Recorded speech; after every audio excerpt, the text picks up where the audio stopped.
Ay, so maglaro tayo ng Survive Overnight in a Mega Store. Yung favorite kong laruan. Anyways, sa mga hindi nakakaalam, ako ay isang Filipino. Filipino girl talaga ako.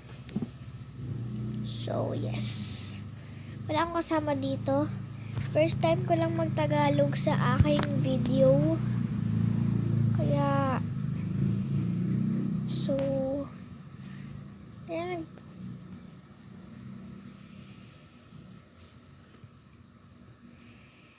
ayun na. Halloween season na din siya.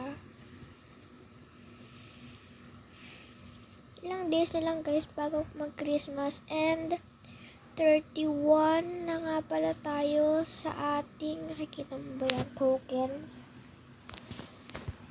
Let's go. Una, kumuha tayo ng katana, ng turkey. Kuha na din tayo ng isang flashlight. Okay guys, so nakahanap ko ng medkit. Dito nga pala bubuin yung shelf. Ito akyatan. Tapos mamaya gagawin. Hala, hindi ko na mag-aaraw na. Ayan, so kukunin na din natin to. Ay, baka di ako makakakit. Wait lang. Wait natin yung flashlight. Kunin natin yun eh. Place. Ginawa akong double layer.